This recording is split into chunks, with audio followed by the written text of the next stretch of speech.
India speaks daily में आपका स्वागत है। इंडिया स्पीक्स डेली को सब्सक्राइब करें, इसके बेल आइकन को जरूर दबाएं। ज्वाइन बटन के जरिए आप इसकी सदस्यता जरूर लें और यदि इसका कंटेंट आपको गुणवत्तापूर्ण लगता है तो आप 100 रुपीज़ पर मंथ का सब्सक्रिप्शन जरूर पे करें।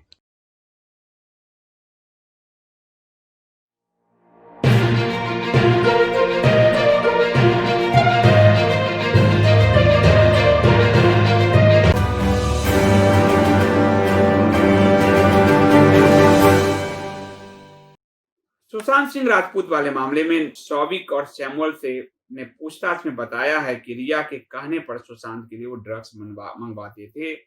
नारकोटिक्स ब्यूरो ने इनको गिरफ्तार किया है।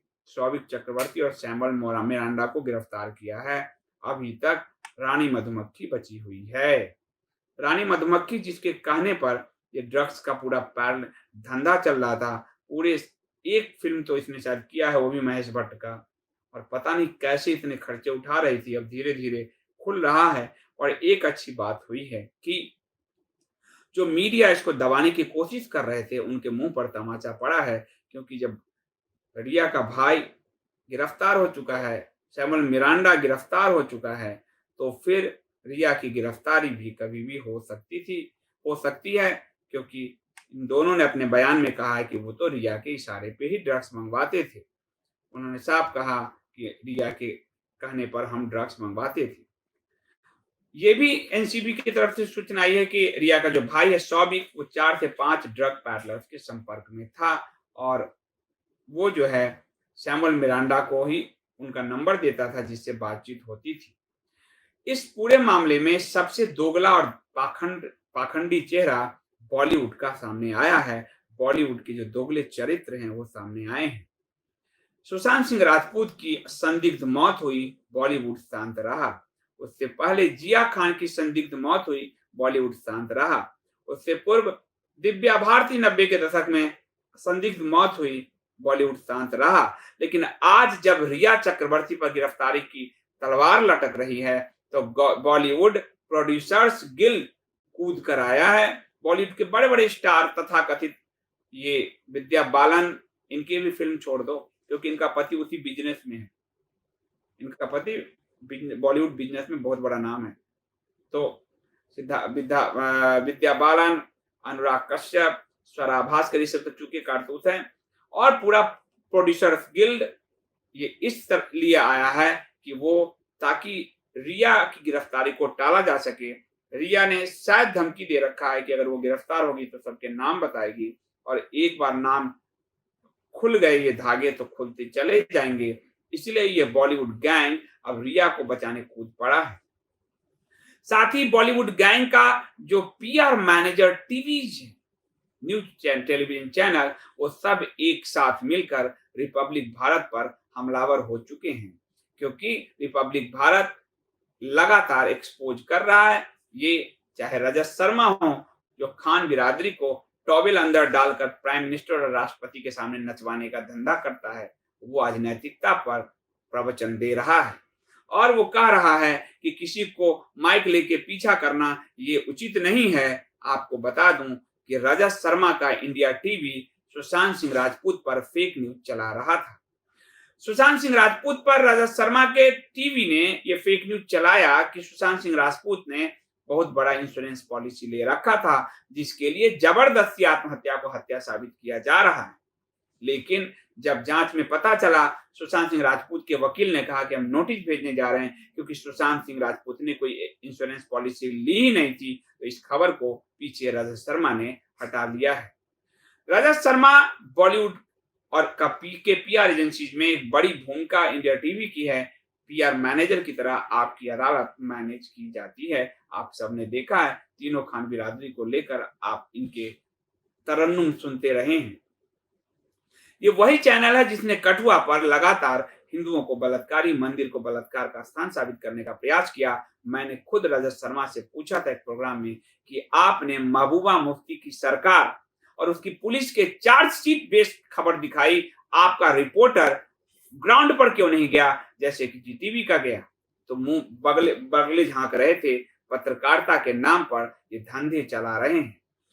ये जब जीटीवी ने एक्सपोज किया कि जिसको इन लोगों ने रेपिस्ट किया है, बता वो तो एग्जाम दे रहा था यूपी में, और वो पैसे जब निकाल रहा था एटीएम से, वो सीसीटीवी फुटेज आया, जिसके आधार पर अदालत ने उसे रिहा भी किया। इनकी मुंह देखने लायक थी, उस खबर को ये लोग दबा कर बैठ गए थे। ये पूरा बॉलीवुड का उनका जो पीआर एजेंसी है, जो मोटे पैसे देती है, वो सारा मैनेज कर रही है। रिया चक्रवर्ती को लेके रजत शर्मा, आज तक राजदीप सरदेसाई का दर्द बड़ा भयानक है। रजत शर्मा ट्वीट करते हैं कि रिपोर्टिंग के नाम पर किसी के साथ जबरदस्ती करना, किसी को परेशान करना गलत है, और कठुआ में निर्दोष को बलात्कारी साबित करना सही है। क्यों मिस्टर रजत शर्मा, आपने जो कि रिपोर्टिंग के नाम पर आपने सुशांत सिंह राजपूत पर जो फेक न्यूज चलाई कि उसने बीमा करवा रखा था, इसलिए आत्महत्या को हत्या साबित किया जा रहा है, ये क्या सही है मिस्टर रजत शर्मा? जो आप ट्वीट कर रहे हैं, वो लिख रहे हैं, अगर आपके हाथ में माइक है, जेब में न्यूज चैनल का आई कार्ड है, तो यह किसी को सताने या परेशान करने का लाइसेंस नहीं हो सकता। रजत शर्मा को सिर्फ फेक न्यूज चलाने का लाइसेंस है। रजत शर्मा वो व्यक्ति है जिसने पूरे न्यूज इंडस्ट्री को बर्बाद करने की शुरुआत की। रजत शर्मा और इसका जो एक लेफ्ट लंपट एडिटर था विनोद कापरी, इसने न्यूज चैनल को मनोरंजन चैनल बनाकर सास बहू की कहानी बनाकर रख दिया। उस समय वाजपेयी जी की सरकार थी, प्रमोद महाजन और अरुण जेटली जी के साथ इनके अच्छे रिश्ते थे, ये चैनल लाए थे, और इसमें अंबानी जी ने इन्वेस्टमेंट किया था उस वक्त, क्योंकि रजत शर्मा ने खुद कहा था कि मैं धीरू भाई अंबानी का तीसरा बेटा हूं। और फिर जब ये आया और प्रमोद महाजन चले गए, तब वो सूचना प्रसारण मंत्री थे, प्रमोद महाजन के साथ मिसहैपनिंग हो गई, एक्सीडेंट हो गया। रजत शर्मा के हाथ पांव फूल गए कि अब चैनल कैसे चलाएंगे। तब तक सरकार बदल गई थी सोनिया की। रजत शर्मा ने अपने लेफ्ट लंपट विनोद कापड़ी को आगे किया, और चैनल पर नाग नागिन की कहानी चलने लगी, सांप छुछुंदर की कहानी चलने लगी, सांप मेढक पे जंप लेता हुआ दिखने लगा, भूत प्रेत की कहानी चलने लगी, स्वर्ग तक सीढ़ी ढूंढा जाने लगा, पाताल के अंदर सीढ़ी ढूंढा जाने लगा। ये आदमी नैतिकता की बात करता है, आईना क्यों नहीं देखता रोज उठकर? कि इसने पूरे न्यूज इंडस्ट्री को बर्बाद करने की शुरुआत इसने की, पूरा मनोरंजन चैनल बनाकर रख दिया न्यूज चैनल को। और आज जब रिया चक्रवर्ती संदेह के घेरे में है, अर्नब गोस्वामी और रिपब्लिक टीवी इनकी आंख में खटक रहा है। ये आदमी एडिटर गिल्ड में भी रहा है, पर कभी छोटे पत्रकारों के हित की बात नहीं उठाया। उस चैनल में कई महिला पत्रकारों ने सुसाइड किए हैं, मामले दबा दिए गए हैं। और ये बात कर रहे हैं जो लोग अपने यहाँ सुसाइड को जो है एक्सीडेंट साबित करते रहे हों, वो आज सुशांत सिंह के लिए फेक न्यूज चला रहे हैं। और ज्ञान देखिए, शर्म नहीं आती, ये ज्ञान बांटते हैं। शर्म नहीं आती राजदीप को कि वो एक अभियुक्त को 2 घंटे लगातार प्राइम टाइम पे चलाता है, पूरे दिन चलाता है। जब उसमें विज्ञापन नहीं चल रहा है तो पैसा किसका लगा हुआ है, ये सवाल उठता है। और रातों रात विमान का उस समय शेड्यूल टाइम नहीं था, उस विमान का खर्चा किसने दिया जब प्राइवेट जेट उड़ के गया? ये लोग पूरे फिल्म मीडिया इंडस्ट्री को कब्जा करने वाले ये लोग आज बौखलाए हुए हैं, क्योंकि आप ताकतवर हैं, आपके हाथ में मोबाइल ताकतवर है। और जिस दिन ये रिया चक्रवर्ती का भेद खुला, बड़े बड़े बॉलीवुड का जो गैंग है वो तो धराशायी होगा, माफिया के चेहरे से नकाब तो हटेगा ही, साथ ही टेलीविजन माफियाओं के चेहरे से भी नकाब उतर जाएंगे। ये टेलीविजन न्यूज चैनल के माफिया लोग हैं जिन्होंने पूरी न्यूज इंडस्ट्री का बेड़ा गर्क कर रखा है। पूरा मनोरंजन सांप छुछुंदर दिखाने वाला आज अर्नब गोस्वामी के चैनल पर सवाल उठाता है, शर्म आनी चाहिए। मैं आपको अब लंबे समय तक पत्रकार रहा हूं, अगर शासन, प्रशासन और सत्ता में पत्रकारिता का डर ना हो तो फिर मजा ही नहीं है पत्रकारिता करने का। आज वो डर अर्नब गोस्वामी पैदा कर रहा है, वो डर सोशल मीडिया पैदा कर रहा है। इन लोगों ने बस चाय की चुस्कियां ली है सोनिया गांधी जी के साथ बैठ बैठकर।